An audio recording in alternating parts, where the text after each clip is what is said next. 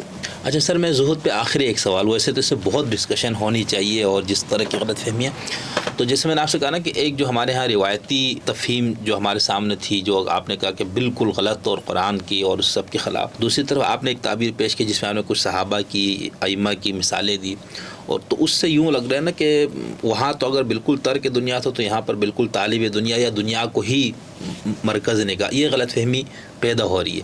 تو ہم جس معاشرے میں رہنے, یہاں پر ایک طرف بہت غربت ہے, نان شبینہ سے بھی لوگ محروم ہیں, اور آج کل کی جو مہنگائی اس میں, اور ایک طرف ہمارے یہاں بہت ارب پتی. تو اب ان دونوں کو سامنے رکھتے ہوئے آپ میرے جیسے لوگوں کے لیے, جو عام آدمی اور جو بہت سیٹ پیسے والے ہیں اور جو بالکل غریب, تو ان تینوں کے لیے کوئی ایسا دین کی زہد کی کسی تعبیر دے نا کہ اس میں کوئی اعتدال اس مفہوم میں بھی آ جائے نا, کہ کچھ تو یہاں نکلے وہاں سے. تو ایکسٹریم مثالیں دی گئی ہیں نا تاکہ آپ کو دو پول سمجھ میں آئے. اگر صحابہ کرام 1,24,000 تھے تو 10 بہت امیر تھے, باقی تو امیر نہیں تھے. سید علی بھی تو موجود تھے نا, سلمان فارسی بھی تھے, کچھ بھی نہیں تھا. کچھ ایسے لوگ بھی چاہیے جو کاروبار کریں گے تو معاشرت کا پیدا چلے گا نا, چیزیں پیدا, فیکٹریاں لگیں گی تو چلیں گی, کام چلے گا نا. اسلحہ خریدنے کے لیے پیسہ کہاں سے لاتے, اس زمانے میں تو وہ پیسہ یہی سے آتا تھا. اور وہ پیسہ سیونگ ہی ہوگی نا. سیونگ کب ہوگی؟ جب آپ کی ضروریات سے زیادہ ہوگا. عہد حاضر میں بھی یہی ہوتا ہے. پرابلم کہاں ہے؟ پرابلم یہ ہے کہ تو آپ رزق کمانے کی, کاروبار کرنے کے طریقے حلال رکھیں. ٹھیک. پھر جب آپ آ جائے تو اس کے دو طرح کی چیزیں, ایک تو منیمم ڈیو ہے, زکوٰۃ ہے یا عشر ہے, وہ دینا ہی دینا ہے. پھر اسٹیٹ کا ٹیکس ہم تو جائز سمجھتے ہیں, اسٹیٹ کو ٹیکس بھی دینا جائز ہے, واجب نہیں. اسٹیٹ جو کہے گی وہ تو ہم لازم سمجھتے ہیں. آپ کو پتہ ہے 30 سے 40% ٹیکس ہے پاکستان میں یہ بگ بزنس پہ, تو بالکل لینا چاہیے. اب وہ کہاں جائے گا؟ وہ سوشل ویلفیئر میں جائے گا نا, لوگوں پہ ہی لگے گا نا. اس کو بھی ہم نے کہا ہے کہ آپ انفاق کرو, اس کو بھی ہم نے کہا ہے زکوٰۃ عشر تو لازم ہے, اس کے علاوہ بھی انفاق کرو, اور پھر غریبوں کو کھانا کھلاؤ, قیدیوں کو دو, آپ کو معلوم ہے. لیکن اسٹیٹ کو بھی ہم نے کہا ہے نکالو ان سے پیسے, جس کو قرآن مجید نے کہا ہے نا کہ دولت ان کے درمیان گھومتی نہ رہے, دولت بین الاغنیاء, یہ نہ ہو. یہ اسٹیٹ کا کام ہے نا کہ آپ ان کو وہ مورلی بھی کریں گے, ریلیجیسلی بھی ہم نے ان کو کہا, اور اسٹیٹ کو بھی ہم نے کہا. ابھی بھی یہی ہوگا. پرابلم وہ ہوتا ہے جب کیپٹلسٹ جو ہے نا وہ گریڈی ہو جاتا ہے, لالچی. وہ حرام حلال کبھی نہیں دیکھتا. ٹھیک. اور وہ نہ ٹیکس دیتا ہے, نہ وہ اسلامی ٹیکس دیتا ہے، یا جو ٹیکس وہ جو حکم ہے اسلامی ٹیکسز کہہ لیں گے لفظ استعمال کرنا چاہتے ہیں، جو مذہبی چیزیں ہیں وہ منیمم 2.5% منیمم ہے نا، یا 5% منیمم ہے، کہیں 10% منیمم ہے، اوپر تو پابندی نہیں ہے، وہ تو کل ایک لمٹ ہے. تو وہ معاشرہ اچھا ہوتا ہے جہاں دولت کمانے والے بھی ہوں، خرچ کرنے والے بھی ہوں، لینے والے بھی ہوں. کوئی ایسا انسانی معاشرہ نہیں ہو سکتا جس سے لینے والا نہ ہو. امریکہ میں اس وقت کتنی دولت ہے، وہاں بھی آپ کو لوگ غریب ملتے ہیں. برطانیہ میں لوگ، حالانکہ ویلفیئر اسٹیٹ ہے برطانیہ، وہاں بھی آپ کو لوگ سڑکوں میں مل جاتے ہیں، کم ملتے ہیں. ٹھیک ہے. کراچی میں زیادہ ملیں گے، بمبے میں زیادہ ملیں گے، وہاں بھی مل جائیں گے آپ کو. تو یہ معاشرہ مل جل کے چلتا ہے. ایک انتہا یہ ہے کہ کوئی انٹرپرینورشپ ہوتی ہے، لوگ بہت آگے نکل جاتے ہیں. اب بل گیٹ ہے، اس نے ایک آئٹم نکالا، مائکروسافٹ، $50 ارب بنا لیا اس نے. اچھا، اب اس نے کیا آپ کو پتہ ہے اپنی انکم کا 90% کی زیادہ حصہ وہ دے دیا لوگوں کو. یہ کرنا چاہیے ٹھیک. عہد حاضر میں بہت مسلمان بھی یہی کرتے ہیں. اچھا سر، میں آپ کے 3 آدمی رکھتا ہوں. ایک تو وہ ہے جو اپنے ہی خرچہ اخراجات بڑی مشکل سے پورے کرنے کے لیے، یعنی اس کے اندر اس طرح کی صلاحیت نہیں ہے کہ وہ بزنس مین بنے یا کوئی کسی اور کام میں مصروف ہے. ہاں، یہ بھی ہوتا ہے. بالکل کسی اور کام. علماء ہیں جی، صوفیاء ہیں، استاد ہیں، ہم ان سے توقع نہیں کریں گے کہ وہ کام کریں. جی، یا وہ ارب پتی بن جائے. نہ ہم ان سے کہیں گے، سوسائٹی سے کہیں گے کہ ان کو سنبھالو. ٹھیک. تو ایک تو یہ طبقہ ہو گیا. دوسرا ہے ایک بہت امیر طبقہ. اچھا، امیروں میں جیسے کچھ لوگ ہیں نا جس کو ہم کہتے ہیں بخیل، یعنی ایسے لوگ بھی ہم نے بھی دیکھے، آپ تو نہیں تو زیادہ دیکھیں گے، جو اپنے اوپر بھی خرچ نہیں کرتے، اپنے آپ کو بالکل سادگی اور اس طرح سے رکھا ہو جیسے ان پہ کچھ بھی نہیں ہے، نہ وہ خدا کی راہ میں دیتے. ان کے بارے میں وہ آیت ہے، کون سی؟ کہ سونا چاندی تپا کے ان کو لگایا، جو آپ پڑھ رہے تھے نا وہ ان کے بارے میں. اچھا، تیسرا وہ شخص ہے جو ماشاء اللہ بہت پیسے والا، جائز طریقے سے ہے، اپنے اوپر بھی کرتا ہے، لیکن اس میں وہ یہ کر رہا ہے، مثال میں ایک سوٹ خرید سکتا ہوں 10,000 کا. اب میں نے کہا نہیں، جس معاشرے میں رہتا ہوں میں اس طرح کیا، تو وہ اپنا 5,000 کا 4,000 کا ایک سوٹ خریدتا ہے. باقی اس کی نیت یہ کہ میں جو اس سے بچے گا وہ میں خدا کی راہ میں ان لوگوں کو دوں گا. تو آپ کے نزدیک مطلوب انسان کون ہے؟ یہ آئیڈیا ہے. ٹھیک، آخری والا. اور یہی سادگی جس کو دیکھیے، ہم اس سے کہیں گے کہ وہ بھی آئیڈیل ہے کہ اپنے آپ کو دین کے لیے، علم کے لیے، سائنس کی تحقیق کے لیے واقف کرتا ہے، وہ بھی آئیڈیل ہے. اب دوسرا جو آدمی ہے جو بخیل ہے اس کو تو فی الحال چھوڑ فارغ ہو. جو دوسرا آدمی ہے، تیسرا جو خرچ کرتا ہے، اس کو ہم یہ کہہ رہے ہیں کہ پیسے بچا کے ان کا بھی خیال کرو، یتیموں کا بھی خیال کرو، ٹیکس بھی دو. اور اسٹیٹ سے بھی کہہ رہے ہیں کہ ہم، کیونکہ اب اصل ایک بات اور دیکھنے والی ہے، ارلی پیریڈ میں اسٹیٹ اسٹرانگ نہیں تھی. جو ہم مثالیں آپ کو دیتے ہیں نا، وہ ٹرائبل سوسائٹی تھی، اکانومی آرگنائز نہیں تھی. اب تو اسٹیٹ آ گئی ہے، اسٹیٹ بالکل صحیح ہے. اب اسٹیٹ نے تو کمپلسری ٹیکس لینا ہے اور دولت کو تقسیم کرنا ہے. تو اب وہ زمانہ اس طرح نہیں چلے گا. یہ سارے لوگ رہیں گے، لیکن وہ جو بخیل ہے نا، اس کی ہمارے پاس کوئی گنجائش نہیں. صحیح. اس کے لیے وہی وعید ہے. ٹھیک. اس کے لیے ابو ذر غفاری ٹھیک ہے. صحیح. ٹھیک. تھینک یو سر، شکریہ.